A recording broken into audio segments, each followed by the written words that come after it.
ஆண்டவர் நன்றி பலி ஏறெடுக்கிற இருதயம் நமக்கு இருக்க வேண்டும் என்று கர்த்தர் விரும்புகிறார். ஆமென். தாவீது சொல்லுகிறார், காலையிலே உமக்கு நேரே வந்து ஆயத்தமாகி காத்திருப்பே. நீ துன்மார்க்கத்தில் பிரியப்படுகிற தேவன் அல்ல. வீம்புக்காரர் உம்முடைய கண்களுக்கு முன்பாக நிலைநிற்க மாட்டார்கள். ஆண்டவர் நம்ம எதிர்பார்க்கிறது ஒரு தாழ்மையுள்ள இருதயம், மேட்டிமையான இருதயம் அல்ல, கௌரவமுள்ள இருதயம் அல்ல. ஆண்டவருக்கு முன்பாக தாழ்மைப்படுங்கள், அப்பொழுது அவர் உங்களை உயர்த்துவார். எல்லாரும் கரம் தட்டி கர்த்தரை நம்ம மையப்படுத்துவோமா? ஐயா இப்படி வைக்காங்க, எல்லாம் கையடிங்க, எல்லாரும் கரம் அடிங்க, ஆண்டவருக்கு நன்றி பலி ஏறெடுங்க. நம்ம இப்போ ஒரு மனுஷனுக்கு முன்பாக அல்ல, தேவனுக்கு முன்பாக வந்திருக்கிறோம். தேவ சமூகத்தில் இருக்க சிறியவர் பெரியவர் எல்லாரும் ஜெபத்தோடு தியானத்தோடு துதியோடு ஆண்டவருக்கு நன்றி செலுத்தணும். அதுதான் தேவன் எதிர்ப்பு. யார் கமந்திருக்க ஸ்டடியா இருங்க, பிள்ளைகள் எல்லாம் ஸ்டடியா, பெரியவங்க எல்லாரும் ஸ்டடியா இருங்க. பைபிள் வாசிக்க சொல்லும் போது கடகடா எடுத்து வாசிக்கணும். மற்ற நேரத்தில் மிகுந்த ஜெபத்தோடு பயபக்தியோடு தேவத்தை காணப்படுங்க. எவ்வளவு தூரம் ஆண்டவருக்கு முன்பாக தாழ்மைப்படுவீங்க, எவ்வளவு தூரம் ஆண்டவருக்கு முன்பாக உங்களை அர்ப்பணிப்பீங்க, அது தகுந்தவாறு தேவனுடைய ஆசீர்வாதம் உங்களை தேடி வந்து கொண்டே இருக்கும். ஒரு அல்லேலூயா சொல்லுவோம், நல்ல அல்லேலூயா சொல்லுவோம், நல்ல அல்லேலூயா சொல்லுவோம். தொடர்ந்து கர்த்தருடைய வசனத்துக்குள் கடந்து போகிறோம். என்னுடைய மனைவிக்கு பலகீனமாய் சில நாளாக ஆஸ்பத்திரியில் ஐசியூவில் வைக்கப்பட்டிருக்கிறார்கள். நெய்யூரில் எப்போதும் உங்களால் பார்க்க அங்கே அனுமதிக்க மாட்டார்கள். நீங்கள் ஜெபித்து கொள்ளுங்கள், ஆண்டவர் நல்ல சுகம் கொடுக்கும்படியாக. தேவ ஒரு நிமிஷம் ஜெபிப்போம். ஹல்லேலூயா, ஹல்லேலூயா. ஆண்டவரே, நாங்கள் மெய் ஸ்தோத்திரிக்கிறோம். அருமையான தமது மகளை தேவரை கண்ணோக்குவீராக. தமது மகளுடைய சரீரத்தில் இருக்கிறதான எல்லா பலவீனங்களையும் கர்த்தர் மாற்றி நல்ல சுகத்தை ஆண்டவர் கொடுக்க, நல்ல ஆரோக்கியத்தை கொடுக்க, பலவீனங்களை மாற்ற, மறுபடியும் தமது எழுந்து ஆண்டவருக்கு நன்றி சொல்ல, உம்முடைய ஊழியத்திலே செயல்பட கர்த்தர் உதவி செய்ய நாங்கள் ஜெபிக்கிறோம். தேவனுடைய அபிஷேகம், உம்முடைய ஆசீர்வாதம் இந்த அருமையான மத்தியான வேளையிலே மகளுடைய சரீரத்தில் இறங்கி வருவதால் கரத்தில் ஒப்பு கொடுக்கிறோம். இயேசுவின் நாமத்தில் பிதாவே, ஆம். இந்த வேளையிலும் கூட நாம் தொடர்ந்து கர்த்தருடைய வசனத்தை நாம் தியானிக்க போகிறோம்.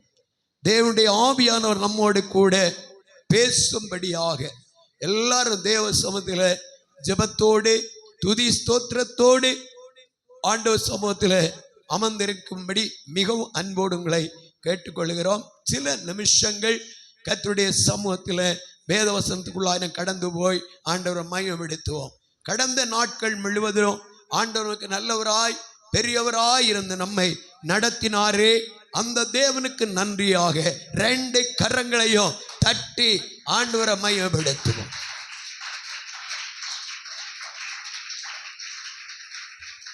இந்த அருமையான ஆசீர்வாதமான வேளையிலே ஒரு பகுதியை வாசிக்க கேட்போம். 1 சாமுவேலின் புஸ்தகம் 2ஆம் அதிகாரம் 8வது வசனத்தை ஒரு ஆள் வாசியுங்கள்.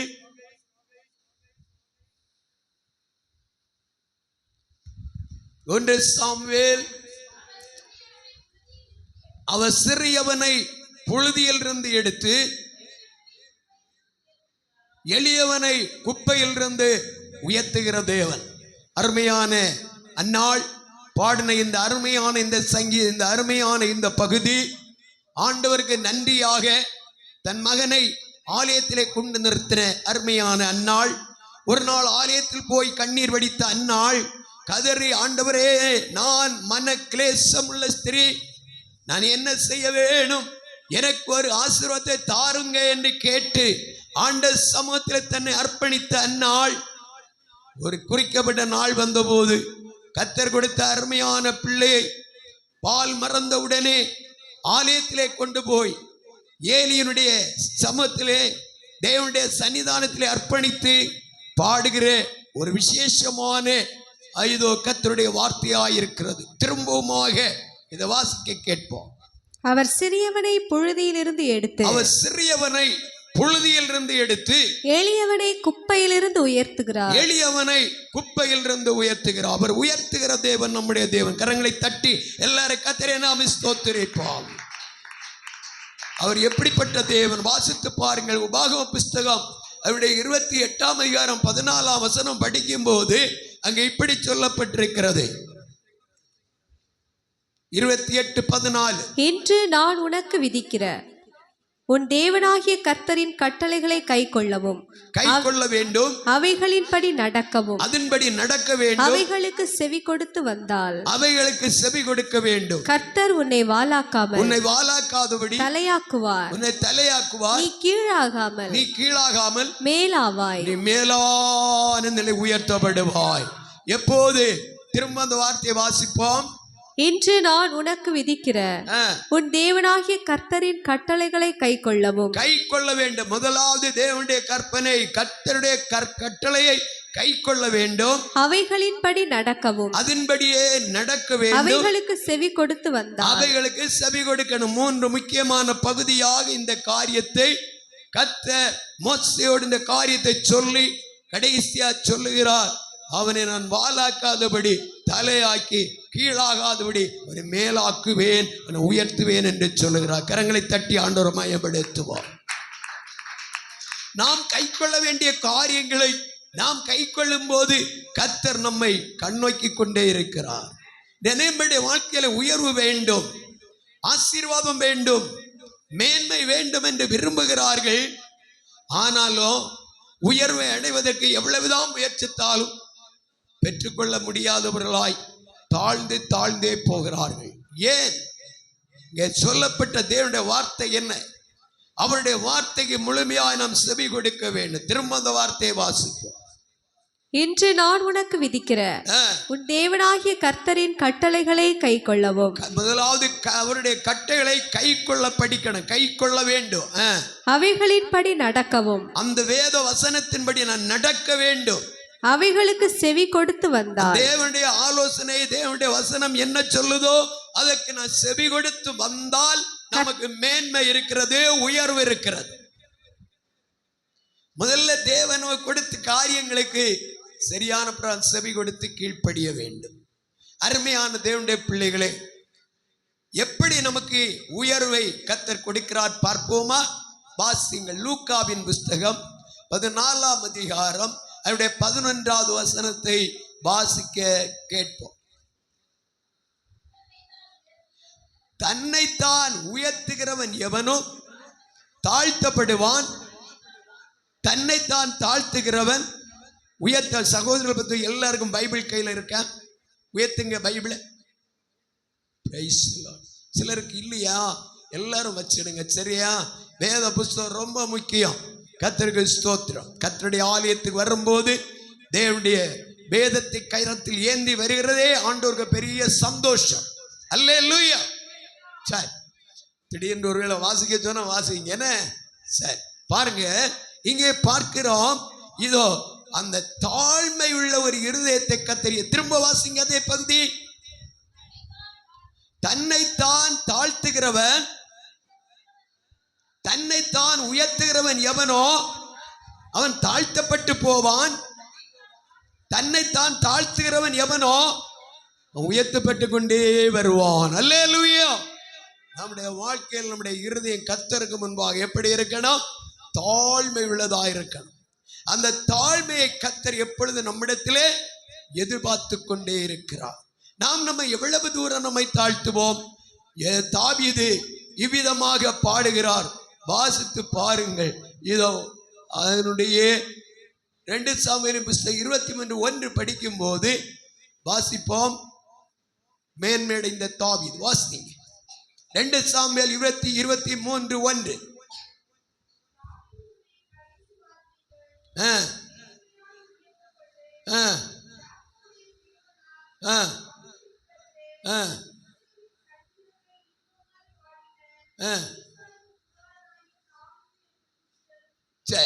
அருமையான தேவனுடைய பிள்ளைகளே, தேவனால் மேன்மையாய் உயர்த்தப்பட்ட மனிதன் அவர் சொல்லுகிறார் சங்கீத புஸ்தகத்திலே, நான் வெறும் ஒரு எப்படிப்பட்டவன், ஒரு புழு என்று தன்னை அர்ப்பணிக்கிறார்.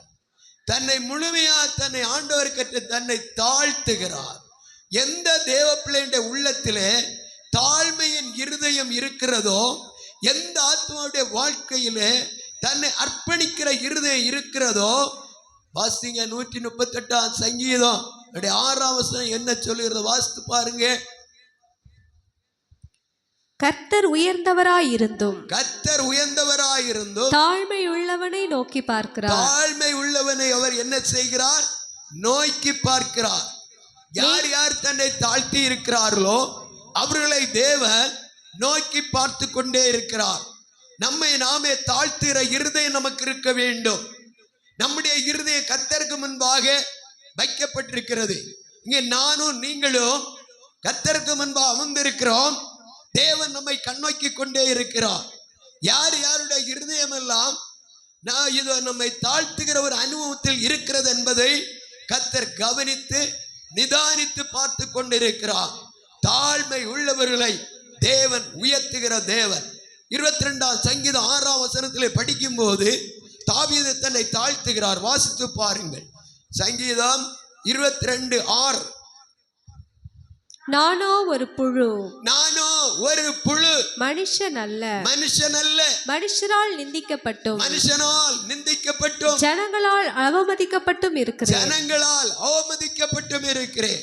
நான் நிந்திக்கப்பட்டவன், நான் ஒரு புழு, நான் அவமதிக்கப்பட்டவன். மற்றவர்கள் நம்மை அவமதித்தால், மற்றவர்கள் நம்மை தரந்தட்டி தாழ்த்தக்கூடிய சூழ்நிலை வந்தால் நம்முடைய இருதயம் குமர ஆரம்பிக்கிறது. அவர்களோடு எதிர்த்து நிற்கிறோம், அவர்களோடு எதிர்த்து பேசுகிறோம். ஆனால் தாவீது சொல்லுகிறார், நான் ஒரு புழு.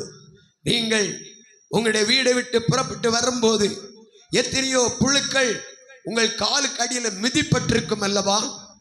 அவைகள் ஏதாகிலும் உங்களை சொன்னதா? எதுவுமே சொல்லல. அது நீங்கள் நசுக்கி சாகடித்து விட்டு வந்திருக்கிறீர்கள். அருமையான தேவனுடைய பிள்ளைகளே, நம்ம வாழ்க்கையில எப்பொழுதுமே ஆண்டவருக்கு முன்பாக நம்ம எப்படி இருக்கணும்? ஒரு புழுவை போல இருக்கணும். இயேசு நமக்கு தன்னை ஒரு புழுவை போல அவமதிக்க தன்னை ஒப்பு கொடுத்தார். வாசிப்போம். ஏசாயன் புஸ்தகம் 53:5. ஆமே, அவர் நெருக்கப்பட்டும் ஒடுக்கப்பட்டும் இருந்தார். வாசிங்க. நம்முடைய மீறுதல்களின் நிமித்தம் அவர் காயப்பட்டு நம்முடைய அக்கிரமங்களின் நிமித்தம் அவர் நொறுக்கப்பட்டார். நமக்கு சமாதானத்தை உண்டு பண்ணும் ஆக்கினை அவர் மேல் வந்தது. அவருடைய தழும்புகளால் குணமாகிறோம். கீழே தொடர்ந்து படி. அவர் நெருக்கப்பட்டார், ஒடுக்கப்பட்டும் இருந்தார். ஆனாலும் தம்முடைய வாயை அவர் திறக்கவில்லை. அவரை துன்பப்படுத்துவதற்கு முன்பாக திறக்கவில்லை. அடிக்கப்படும்படி கொண்டு போகிற ஒரு ஆட்டுக்குட்டியை போலவும் தன்னை மயிர் கத்திரிக்கிறவனுக்கு முன்பாக சத்தமிடாதிருக்கிற ஆட்டை போலவும் அவர் தம்முடைய வாயை திறக்கவில்லை. அவ்வளவு தூரம் தன்னை ஒரு புழுவை போல தன்னை அர்ப்பணித்தார். எதுவரையிலும் பிலிப்பியர் 2 படிக்கிறோம். சிலுவையின் மரண பரியந்தம் தன்னை தாழ்த்தினார் என்று படிக்கிறோம். நம்முடைய வாழ்க்கையின் நிலை என்ன? மற்றவர்களுக்கு நம்ம எப்படிப்பட்ட நிலையில் நாம் இருக்கிறோம்?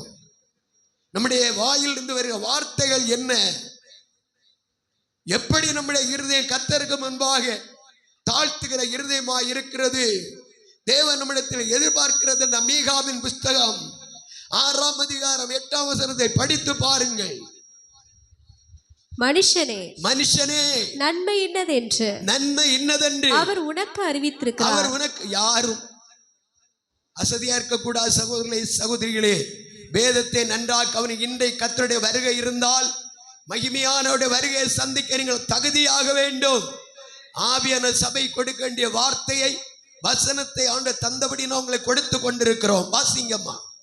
மனுஷனே நன்மை இன்னதென்று அவர் உனக்கு அறிவித்திருக்கிறார். நியாயம் செய்து இரக்கத்தை சிநேகித்து தேவனுக்கு முன்பாக மனத்தாழ்மையாய் நடப்பதை அல்லாமல் வேற எண்ணத்தை கர்த்தர் உன்னிடத்தில் கேட்கிறார். வேற எதை தேவன் உன்னிடத்தில் கேட்கிறார்?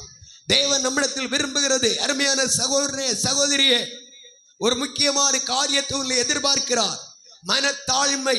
நம்முடைய இருதயம் கர்த்தருக்கு முன்பாக தாழ்மைப்பட வேண்டும். தாழ்மைப்படும் போது கிடைக்கும் மேன்மை என்ன? யாக்கோபு 4:10 வாசிப்போம். யாக்கோபு 4:10. கர்த்தருக்கு முன்பாக தாழ்மைப்படுங்கள். கர்த்தருக்கு முன்பாக, மனுஷனுக்கு முன்பாக அல்ல, கர்த்தருக்கு முன்பாக தாழ்மைப்படுங்கள். அப்பொழுது அவர் உங்களை உயர்த்துவார். நீங்களும் உங்கள் பிள்ளைகளும் உயர்வடைய வேண்டும், மேன்மையடைய வேண்டும், மேலான ஆசீர்வாதம் பெற்றுக்கொள்ள வேண்டும் என்றால் கர்த்தருக்கு முன்பாக உங்களை நீங்கள் தாழ்த்த வேண்டும். உங்களை தாழ்த்த தேவன் உங்களை உயர்த்த ஆரம்பிப்பார். உங்களுடைய ஒவ்வொரு நாளில் நடக்கை, கிரியை, செயல்பாடு, சிந்தனை எல்லாவற்றையும் கர்த்தர் கவனித்துக் கொண்டிருக்கிறார். எப்படி என்னுடைய பிள்ளைகள் தன்னை தாழ்த்துகிறார்கள். தேவன் ஒரு மனுஷனை எதிர்பார்க்கிறது என்ன? தாழ்மையை எதிர்பார்க்கிறார். அது வாசித்து பாருங்களா, மீக 6:8.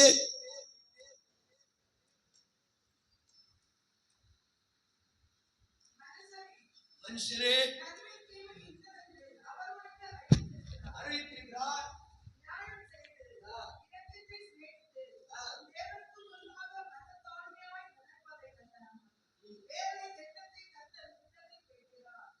உன்னிடத்தில் பணத்தையோ பொருளையோ கேட்கலைங்க.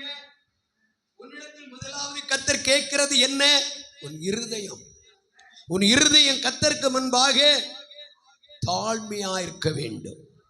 ஒருவர் நம்மை பேசிவிட்டால் நம்மை தாழ்த்தி கொள்ள வேண்டும். நம்மை அடிக்க வந்தால் நம்மை தாழ்த்தி கொள்ள வேண்டும்.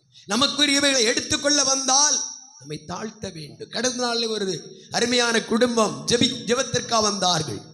அப்போது இந்த அம்மா எனக்கு இருக்கிறதே 3 சென்ட் பூமி, அதுலேயும் நான் ஏதோ என்னுடைய புருஷனுடைய சகோதரர் வந்து ஒரு 1/2 சென்ட் பூமியை கார் விடுவதற்காக எடுத்துக்கொள்ளுகிறார். நான் எப்படி கொடுப்பேன்? அதிலே தான் என்னுடைய கல்லறை, அதை நான் விடவே மாட்டேன்.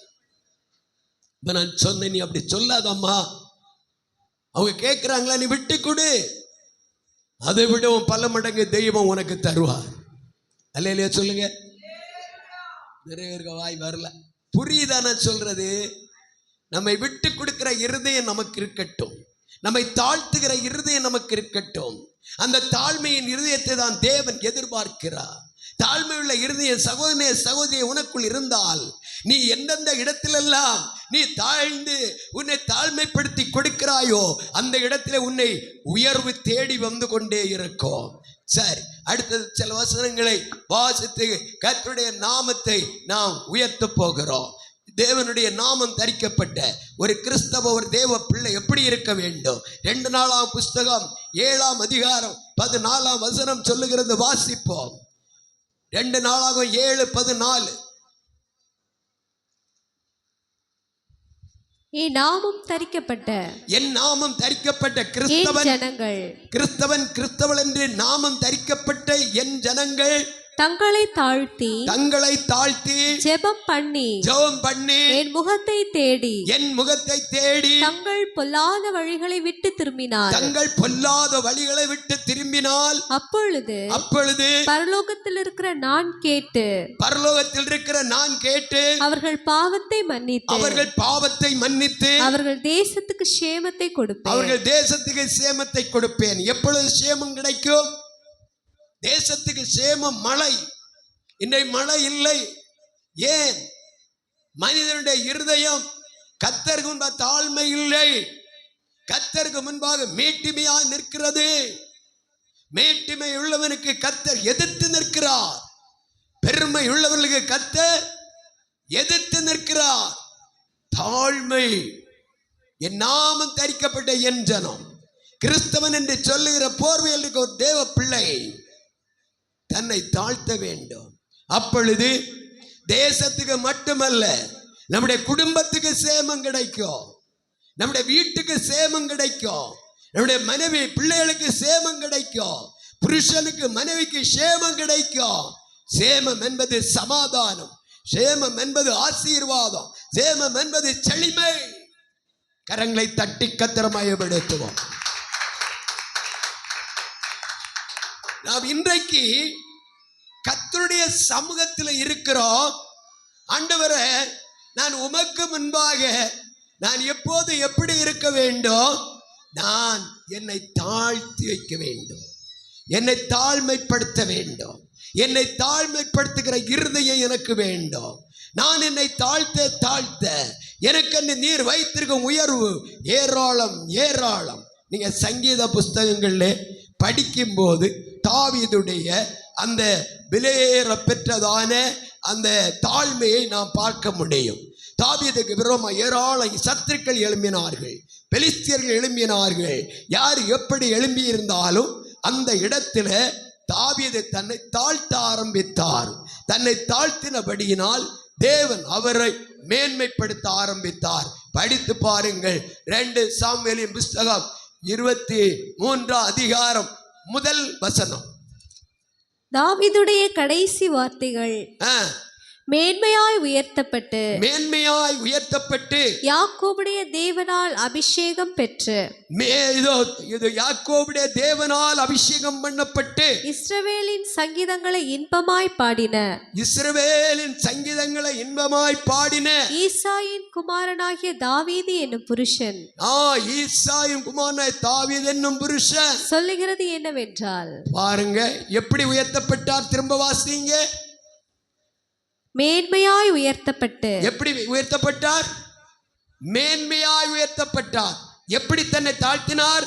நான் ஒரு புழுவு மனுஷரா, நான் யாரு? நிந்திக்கப்பட்டவன், உடைக்கப்பட்டவன், ஒதுக்கப்பட்டவன், வெறுக்கப்பட்டவன், வேண்டாம் என்று தூரே நசுக்கப்பட்டவன். அப்படி தன்னை தாழ்த்தினார். அப்படி தாழ்த்தினதான தாவீது அவன் மேன்மையாக உயர்த்தப்பட ஆரம்பித்தான். கரங்களை தட்டி எல்லாரும் மையப்படுத்துவோம். எல்லாரும் கர்த்தரை நாம் மையப்படுத்துவோம். தாழ்மையுள்ளவரிடம் தங்கிடுதே கிருபை, தாழ்மையுள்ளவரிடம் தங்கிடுதே. கரங்கள் எல்லாம் அடிப்போம், கரங்கள் எல்லாம் உற்சாகம் அடித்து பாடுவோம்.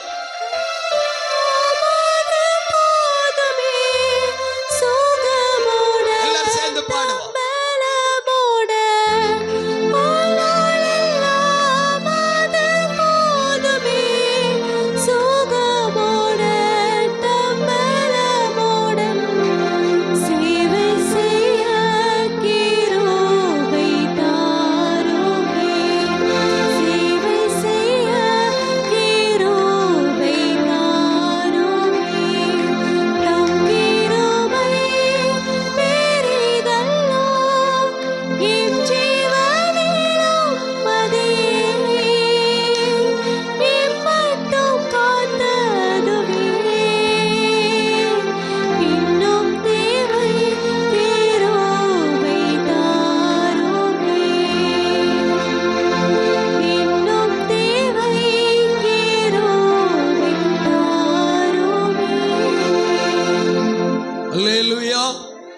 அல்லேலூயா. 1 பேதுருவின் புஸ்தகம் 5ஆம் அதிகாரம் 5ஆம் வசனமான இவ்விதமாய் சொல்லுகிறது. வாசிப்போம். அந்தபடி இளைஞரே மூப்பருக்கு கீழ்ப்படியுங்கள். நீங்கள் எல்லாரும் ஒருவருக்கொருவர் கீழ்ப்படிந்து மனத்தாழ்மையை அணிந்து கொள்ளுங்கள். பெருமை உள்ளவருக்கு தேவன் எதிர்த்து நிற்கிறார். தாழ்மை உள்ளவர்களுக்கோ கிருபை அளிக்கிறார். தேவன் நம்மை எதிர்பார்க்கிறது தாழ்மை. தாழ்மை இருந்தால் தேவ கிருபை நம்மை தேடி வரும். தாழ்மை இருந்தால் மேன்மை நம்மை தேடி வரும். இந்த நாள் பகல் வேளையில தேவனுடைய வார்த்தைகிற தேவ பிள்ளையே, நம்முடைய இருதயம் கர்த்தருக்கு முன்பாக எப்படி இருக்கிற கர்த்தர் நம்மை காண்கிறார், நம்மை நிறுத்து பார்க்கிறார். நம்முடைய எண்ணங்கள், சிந்தனைகள், நம்முடைய நோக்கங்கள் எல்லாவற்றையும் கவனித்துக் கொண்டிருக்கிற தேவன் அவருடைய சமூகத்தை நம்ம முழுமையான அர்ப்பணிப்பு. ஆண்டவரே, இன்றைக்கு இரட்சணிய நாள், இன்றைக்கு அனுக்கிற காலம், என்னை அர்ப்பணிக்கிறேன், என் பாவத்தை விட்டு நான் விலகுகிறேன். உம்முடைய அன்பு, உம்முடைய ரட்சிப்பு, உம்முடைய அபிஷேகம் எனக்கு வேண்டும். நான் உயர்வடைய வேண்டும், நான் மேன்மை அடைய வேண்டும், நான் ஆசீர்வாதத்தை நித்தியத்துக்கு ஏற்ற பிள்ளையாக நாம் மாற வேண்டும். அந்த சிந்தை நமக்குள் வரட்டும். நமக்குள்ள மேட்டுமையான சிந்தனை வரக்கூடாது. நேச்சர் விழுந்து போக காரணம் இந்த மனிதனுடைய பெருமை. நான் கட்டின பாபிலோன் என்னுடைய ராஜ்யத்தின் மகிமைக்காக நான் கட்டினேன், இது என்னுடைய ராஜ்யம் என்று தன்னைத்தானே அவன் உயர்த்த ஆரம்பித்தான். தன்னைத்தானே அவன் உயர்த்தி பெருமை பாராட்டின போது தேவன் அவனை ராஜ்யபாரத்தின் கீழே தள்ள ஆரம்பித்தார். எந்த ஒரு தேவ பிள்ளைய வாழ்க்கையிலும் நான் கட்டின வீடு, நான் வாங்கிய சொத்து, என்னுடைய குடும்பம், என்னுடைய காத்தி கோத்திரம், என்னாலதான் எல்லாம் வந்தது சொல்லவே கூடாது. பெருமை உள்ளவருக்கு கர்த்தர் எதிர்த்து நிற்கிறார். கொஞ்சம் நல்லா படித்து விட்டால் பெருமை ஏறுகிறது. நல்ல மார்க் எடுத்தால் பெருமை வந்து விடுகிறது. ஒரு உயர்ந்த உத்தியோகம் கிடைத்தால் பெருமை வந்து விடுகிறது. அப்படி அல்ல. அருமையான தேவ பிள்ளையே, எவ்வளவு ஐஸ்வர்யமோ எவ்வளவு மேன்மை வந்தாலும் இருதயம் தாழ்மையாயிருக்க வேண்டும். தாழ்மை உள்ளவர்களை கர்த்தர் கண்ணோக்கி கொண்டே இருக்கிறார். தாழ்மை உள்ளவர்களுக்கு தம்முடைய கிருபையை தேவன் அளிக்கிறார். நான் சில வசனங்களை இன்னும் வாசிப்போம். ஆமென். 1 பேதுருவின் புஸ்தகத்தை படிச்சீங்களா? வாசிங்கள். மத்தேயு சுவிசேஷம் 5:3 படிங்க. மத்தேயு 5:3.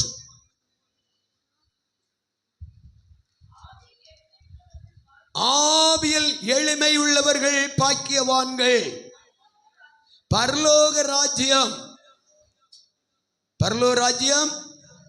அவர்களுடையது. பரலோக ராஜ்யம் போனோம்னா நமக்குள்ள அந்த தாழ்மை இருக்கணும். தாழ்மை இல்லைன்னா பரலோக ராஜ்யம் போக முடியாது. பரலோகத்தில் இருக்கிறவர்களெல்லாம் தாழ்மை உள்ளவர்கள். அவர்களுடைய ராஜா தாழ்மை உள்ளவர்.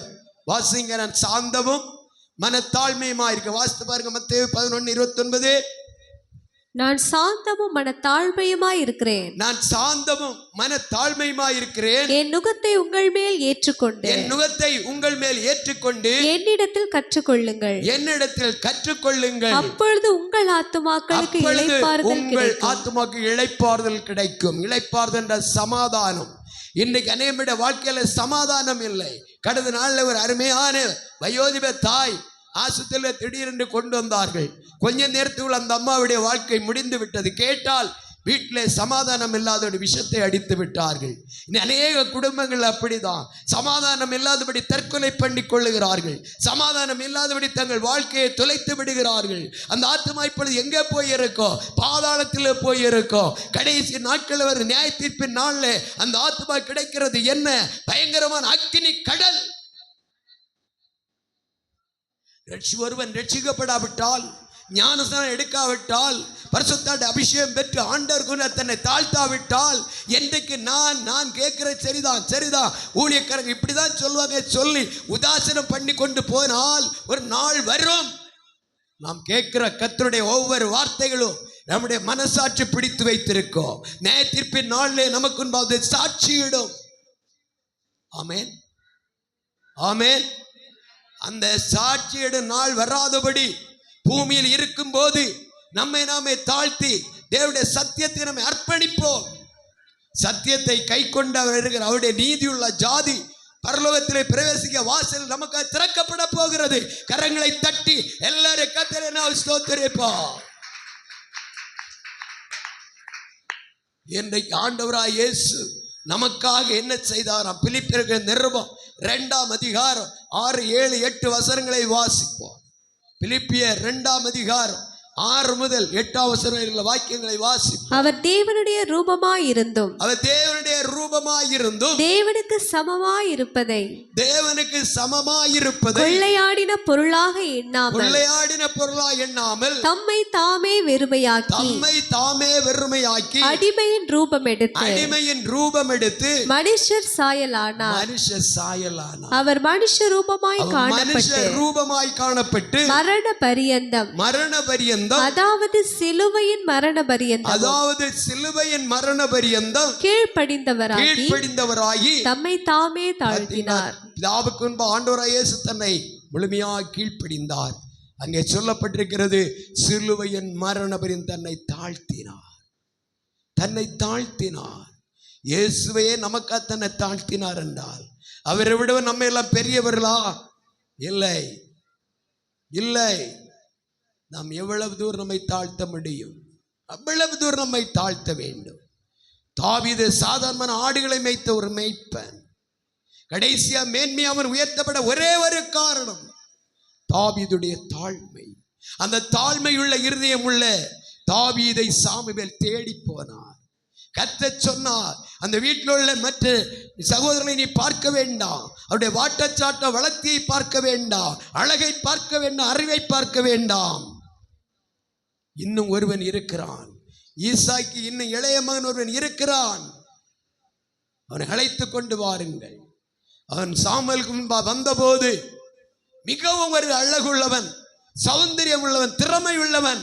அவனோ சாதா ஆடுகளை மேய்க்கிற மேய்ப்பனாயிருக்கிறான். எல்லாம் கவனிக்கிறீங்களா? யாருக்கெல்லாம் தூக்கம் வர அல்லையா சொல்லுங்க. தூக்கம் வரலையா? நல்லவர் அல்லையா சொல்லுங்க. கரங்களை தட்டி கர்த்தரை மகிமைப்படுத்துவோம். பாருங்க, அழகுள்ள, சௌந்தரியம் உள்ள, திறனுள்ள, அருமையான தாவீது சாமுவேலுக்கு முன்பாக நிறுத்தப்பட்ட போது கர்த்தர் சொன்னார், இவனை நான் சமஸ்த இஸ்ரவேல் மேலும் ராஜாவாக நான் உயர்த்த போகிறேன். இவன் மேல் இதோ அந்த அருமையான தைல கொம்பை எடுத்து இவனுடைய சிரசு மேல் ஊற்றி, தைலத்தை ஊற்றி, அபிஷேக தைலத்தை ஊற்றி அவனை அபிஷேகம் பண்ணு ராஜாவாக என்று கர்த்தர் சொல்லி கொடுத்தார். உடனடியாக இந்த அருமையான இதோ தாவீது இதோ சமஸ்த தன்னுடைய சகோதரர்கள் மத்தியில, பெற்றோர்கள் மத்தியில, தீர்க்கதரிசியின் மத்தியில, தேவனுக்கு முன்னிலையில ஆண்டவர் தமது மகிமையை வெளிப்படுத்தி அவரை அபிஷேகித்து உயர்த்த ஆரம்பித்தார். ஆனால் அந்த உயர்வு தன்னுடைய வாழ்க்கையில பூர்ணமாய் நிறைவேறும் காலம் வரையிலும் அவர் அமர்ந்து பொறுமையோடு காத்திருந்தார். நம்முடைய வாழ்க்கையிலே கர்த்தர் நம்மை உயர்த்துகிறது வரையிலும் அவருடைய பலத்த கரத்திலே காத்திருக்க வேண்டும் என்று வேதம் சொல்லுகிறது. படித்து பாருங்கள். 1 பேதுரு புஸ்தகம் 5ஆம் அதிகாரத்திலே அந்த பகுதி வரும், வாசித்து பாருங்கள். ஹல்லேலூயா. 1 பேதுரு 5:6 வாசிப்போம். ஆகையால் ஏற்ற காலத்திலே தேவன் உங்களை உயர்த்தும்படிக்கு அவருடைய பலத்த கைக்குள்ளாக அடங்கி இருங்கள். நீங்கள் அடங்கி இருந்து தாழ்மையை கற்றுக்கொள்ள வேண்டும். மற்றவர்களை படித்தோம், நான் சாந்தமும் மன தாழ்மையுமா இருக்கிறேன், நீங்கள் என்னிடத்தில் கற்றுக்கொண்டு என் நுகத்தை எடுத்துக்கொள்ளுங்கள். அந்த நுகம் சாந்தமாகிய நுகம், தாழ்மையாகிய நுகம். இயேசு தாழ்மையை தரித்தார், சாந்தத்தை தரித்தார். அதே போல நாமும் அதே அனுபவத்தில் நாம் என்ன ஆக வேண்டும்? நாமும் தாழ்மை உள்ளவர்களாய் மாற வேண்டும். தாழ்மை உள்ளவர்களாய் மாற வேண்டும். அவ்விதமாய் தாழ்மை உள்ளவர்களாய் நாம் மாறும் போது ஆண்டவர் நம்மை உயர்த்த ஆரம்பிப்பார். அருமையான தேவ பிள்ளைகளே, உங்கள் உயர்வு வேண்டுமா, மேன்மை வேண்டுமா? கர்த்தருடைய கருத்து உங்களை அர்ப்பணம் பண்ணுங்க. உங்களை முழுமையா நான் ஒன்று இல்லை, தாவீது சொன்னது போல, நான் மனுஷருக்கு முன்பாக நான் ஒரு புழுவாய் இருக்கிறேன், நான் ஒதுக்கப்பட்டவன், உடைக்கப்பட்டவன், நான் நெருக்கப்பட்டவன், நான் ஒன்றுக்கு உதவாதவன். தன்னை தாழ்த்தினார். கடைசியில் வந்து சாமுவேல் அவர் அந்த பாடலை பாடும்போது நான் மேன்மையாக தேவனா உயர்த்தப்பட்டேன் என்று சொல்லுகிறார். உயர்வடைய வேணுமா? தேவனுடைய கருத்தை அர்ப்பணிப்போம், தாழ்த்துவோம், தேவனை ஆசீர்வாதம். எல்லாரும் ஜெபம் பண்ணுவா. எல்லாரும் தேவ சமூகத்தில் நம்மை முழுமையாக நம்மை அர்ப்பணித்து, ஆண்டவரே நான் இன்னும் அதிகமாய் என்னை நான் தாழ்த்தத்தக்கதாய் தேவன் எனக்கு இரக்கம் செய்ய வேண்டும், தேவன் எனக்கு இரக்கம் செய்ய வேண்டும். கேட்போம். ஹல்லேலூயா. தயவு ஆராதனை முடியும் முன்பாக யாரும் எழும்பி விடக்கூடாது. எல்லாரும் ஆராதனை முடிய ஆசீர்வாதத்தோடு நீங்கள் போக வேண்டும். ஹல்லேலூயா. எல்லாரும் ஜெபிக்கலாம், வாய் திறந்து ஜெபிக்கலாம், உள்ளம் உடைந்து ஜெபிக்கலாம். ஆண்டவரே உமக்கு முன்பாக நான் தாழ்மை உள்ள பாத்திரம் மாற என்னை கிருபை தாரும். என் இருதயத்தின் ஆழத்தில் இருக்கிற உமக்கு பிரியமில்லாத சுவாபங்கள் எது இருக்கிறதோ அதை எல்லாம் என்னை விட்டு மாற்றி போடும். எல்லாரும் அப்படியே எழும்புவோம். தேவனுடைய சமூகத்தில் அப்படியே நம்மை ஒப்பு கொடுப்போம். நாம் கர்த்தருக்கு தாழ்மைப்படும் போது நம்முடைய பிள்ளைகள் கர்த்தரால் உயர்த்தப்படுவார்கள். நம்முடைய குடும்பம் உயர்த்தப்படும், நம்முடைய தேசம் உயர்த்தப்படும், நம்முடைய வாழ்க்கை உயர்த்தப்படும். கர்த்தர் நம்ம மேல் பிரியமாயிருப்பார். எல்லாரும் வாய் திறந்து ஜெபிக்கலாம். எல்லாரும் வாய் திறந்து ஜெபிக்கலாம். எல்லாரும் கர்த்தரை மகிமைப்படுத்தி, ஆண்டவரே எனக்கு அந்த மனத்தாழ்மையை தாரும், கோபத்தை என்னை விட்டு எடுத்து போடும், மனமேட்டுமை எடுத்து போடும், பெருமையை எடுத்து போடும், உமக்கு பிரியமில்லா சிந்தை என்னை விட்டு எடுத்து போடும். இந்த உலகத்தில் நான் மாயையான ஒரு மனுஷன், ஒன்றுக்கு உதவாத ஒரு மனுஷன். என்னை பரிசுத்தப்படுத்தும், என்னை பரிசுத்தப்படுத்தும், என்னை சுத்திகரியும், உன்னுடைய இரத்தத்தை என்னை கழுவும். தேவனுடைய கரத்தில் அப்படியே நம்ம ஒப்பு கொடுப்போம். ஹல்லேலூயா, ஹல்லேலூயா, ஹல்லேலூயா. ஹalleluya ஹalleluya ஹalleluya ஹalleluya ஹalleluya ஹalleluya. இயேசு வருகிறார் தாழ்மை உள்ளவர்களுக்கு மேன்மையை கொடுக்கும்படி, தாழ்மை உள்ளவர்களை உயர்ந்த நிலையில உயர்த்தி நித்திய ஜீவனுக்குள் கொண்டு போகும்படி ஆண்டவர் இதோ சீக்கிரமாய் வருகிறார். அவர் வருகை சந்திக்க ஆயத்தமா ஆயத்தமா. நம்மை ஒப்பு கொடுப்போம், நம்மை ஒப்பு கொடுப்போம். மனம் மேட்டிமையினால் விழுந்து போன லூசிபர், மனம் மேட்டிமையினால் விழுந்து போன நேபுகாத்நேச்சர் இவர்களைப் போல அல்ல. நாம் இன்னும் தாழ்மைப்பட்டு தாவீதை போல் நம்ம ஒப்பு கொடுத்து, ஆண்டவரே நான் உம்முடைய சமுத்திர ஆசீர்வாதம் பெற்றுக்கொள்ள என்னை அர்ப்பணிக்கிறேன், என்னை தாழ்த்துகிறேன். எல்லாருடைய கரங்களை அடித்து, பிள்ளைகள் பெரியவர்கள் எல்லா கரங்களை அடித்து ஆண்டவர் கேளுங்க. ஏசப்பா எனக்கு ஞானத்தை தாங்க, எனக்கு கிருபையை தாங்க, பெலனை தாருங்க, தாழ்மைக்குரிய கிருபையை தாருங்க, இன்னும் நான் தாழ்த்தக்கூடிய பெலனை தாருங்க. ஆண்டவரே உம்முடைய கருத்தை ஒப்பு கொடுக்கிறேன். ஜெபிங்க ஐயா, ஜெபிங்க. அருமையான தேவனுடைய பிள்ளைகளை ஒவ்வொரு ஜெபிங்க. ஊரபாலபாலபா தூரபாலபாலபாலபௌஷ் தி கபாலபாலபாலபௌஷ்யா ரிகபாலபாலபாலபௌஷ்யா. ஹalleluya ஹalleluya ஹalleluya ஹalleluya ஹalleluya ஹalleluya ஹalleluya.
அன்பேனையே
நேசம் சாவே தேவாவருள் செய்குவே.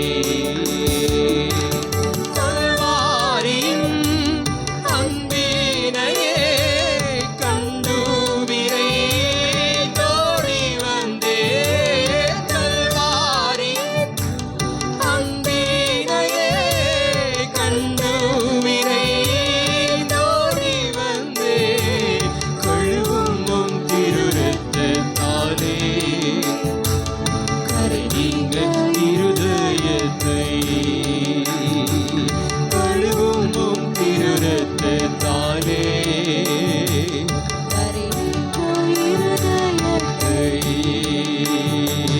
பொன்னையும் பொருளையும் விரும்பே மண்ணின் வெறுத்தே. மன்னவன் இயேசுவின் சாயம் இந்நிலத்தை கண்டதா. மன்னவன் இயேசுவின் சாயம் இந்நிலத்தில் கண்டதா. கல்வாரியின் அன்பினையே கண்டு விரைந்தோடி வந்தே. கல்வாரியின் அன்பினையே கண்டு விரைந்தோடி வந்தே. கழுவும் உம் திருரத்தத்தாலே கரை நீங்க இருதயத்தை. கழுவும் உம் திருரத்தத்தாலே கரை நீங்க இருதயத்தை. பலிபீடத்தில்